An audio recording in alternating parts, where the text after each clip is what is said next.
কাল শুরু হচ্ছে 10ম মেন্স ও 7ম নারী সেভেন্স রাগবি ন্যাশনাল টুর্নামেন্ট। পুরুষ ও নারী মিলিয়ে 26টি দল অংশ নিচ্ছে এবার। বাংলাদেশ আনসার ফেডারেশনের কর্তাদের বিরুদ্ধে মন গড়া ফিক্সচার করার অভিযোগ করেছে, যদিও তা অস্বীকার করেছে রাগবি ফেডারেশন। 10ম পুরুষ সেভেন্স ও 7ম নারী সেভেন্স রাগবি ন্যাশনালস চ্যাম্পিয়নশিপ শুরু হচ্ছে বৃহস্পতিবার। টুর্নামেন্টের আগের দিন সংবাদ সম্মেলনে ফিক্সচার প্রকাশ করে রাগবি ফেডারেশন। পুরুষ বিভাগে অংশ নেওয়া 18 দলের একটি বাংলাদেশ আনসার ফিক্সচার নিয়ে পক্ষপাতিত্বের অভিযোগ করেছে। চ্যাম্পিয়ন হিসেবে বাংলাদেশ সেনাবাহিনী থাকে এই গ্রুপে।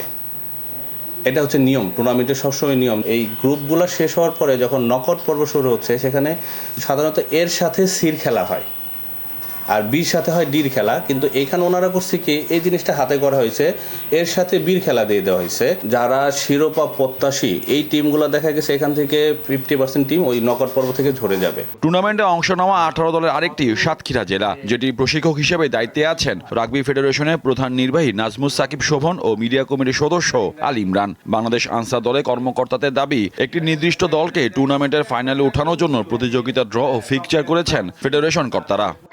খেলোয়াড় ওখানে কমেন্ট করছে, একটা এরকম ধরা খাইছে এবং সেম ঘটনা এবারেও ঘটছে।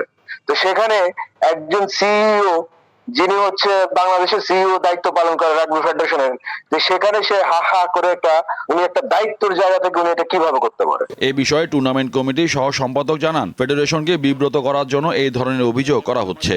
কম্বিনেশন মেথড যেটা আছে সেটা অ্যাপ্লাই করা হবে। এখানে অন্য কোনো আপনার যদি কনস্পিরেসি থিওরি দেখা যায়, এটা আসলে সত্যি না।